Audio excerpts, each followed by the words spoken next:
بھائی امی کی طبیعت خراب ہے, وہ تمہارا ویٹ کر رہی ہیں. میں نے کہا نا. کس کا فون تھا؟ پاپا آفس میں آگ لگ گئی ہے. تو یہ بات تو مجھے پہلے کہہ دیتی, بلا وجہ اتنا انتظار کروایا. فریال تم چلی جاؤ, بلکہ آپ سب چلے جائیں, میں شہرام کے ساتھ رکتی ہوں. My door is always open. Really? بھائی تمہارا بالکل ٹھیک ہے, ڈاکٹرز نے انڈر آبزرویشن رکھا ہوا ہے. میں نہیں آ سکتی, تو ماما کو ڈاکٹر کے پاس لے جاؤ. ماں ویسے آپ بہت خود غرض ہیں, صرف اپنے بات یہ بھی تو انڈرسٹینڈ کریں کہ کیا ڈاکٹر اجازت دے گا میں اس کو لے کے آ جاؤں گا. نہیں ایسا کریں, آپ سب چلے جائیں, میں یہیں رک جاتی ہوں. اسے اگر کسی بھی قسم کی کوئی فائنینشیل ہیلپ چاہیے ہو. نہیں بیٹا, تم گھر جاؤ, ہاتھی گھر پہ اکیلا ہے. لون تو بندہ کسی کو بھی دے سکتا ہے. لون ہے نا یار.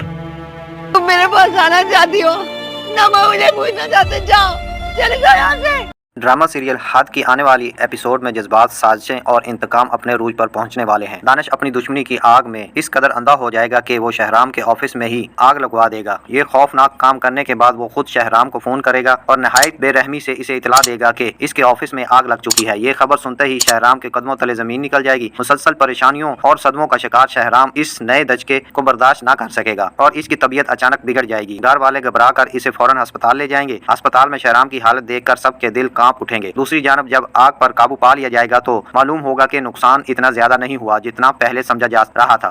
تب شہرام کو تسلی دیں گے کہ وہ خود کو سنبھالے, کیونکہ ابھی سب کچھ ختم نہیں ہوا. ادھر فیروز کی زندگی بھی شدید مشکلات کا شکار ہے. بے روزگاری اور مالی پریشانیوں نے اسے اندر سے توڑ کر رکھ دیا ہے. ایسے میں دانش ہمدردی کا انقاب اوڑھ کر اس کے سامنے قرض کی پیشکش کرے گا, لیکن فیروز نہیں جانتا کہ یہ مدد نہیں بلکہ ایک خطرناک جال ہے. دانش اچھی طرح جانتا ہے کہ فیروز کی بیوی شہرام کی بہن ہے, اسی لیے وہ فیروز کو استعمال کر کے شہرام کو ہر طرف سے گھیرنا چاہتا ہے. اس کا مقصد صرف شہرام کو مالی طور پر نہیں بلکہ جذباتی طور پر بھی مکمل طور پر تباہ کرنا ہے. دوسری طرف جیسے ہی زینیا کو حقیقت کا پتہ چلے گا کہ ان تمام سازوں کے پیچھے دانش کا ہاتھ ہے تو اس کا غصہ آسمان کو چھو لے گا. پہلی بار زینیا کو احساس ہوگا کہ وہ کتنی بڑی غلطی کر بیٹھی ہے. یہی وہ لمحہ ہوگا جب وہ شہرام کے لیے ایک اچھا قدم اٹھانے کا فیصلہ کرے گی. زینیا دانش سے اس کے ظلم اور دھوکے کا حساب لینے کی کوشش کرے گی اور بگڑے ہوئے معاملات کو سنوارنے کے لیے میدان میں اتر آئے گی. لیکن سوال یہ ہے کہ کیا زینیا واقعی اپنی غلطیوں کا ازالہ کر پائے گی اور کیا وہ شہرام اور فریال کی زندگی سے ہمیشہ کے لیے دور چلی جائے گی. فی الحال تو زینیا کی ضد اور جنون پہلے سے بھی زیادہ خطرناک ہو چکا ہے. اس کی اپنی ماں شدید بیماری میں مبتلا ہے, لیکن زینیا کو اپنی ماں کی تکلیف سے زیادہ شہرام کی محبت کی فکر ہے. اس کے دل و دماغ پر ابھی تک شہرام کا جنون سوار ہے اور وہ ہر قیمت پر فریال کو اس کے گھر سے نکال کر شہرام کو حاصل کرنا چاہتی ہے. ادھر دانش کی چالیں ختم ہونے کا نام ہی نہیں لے رہی.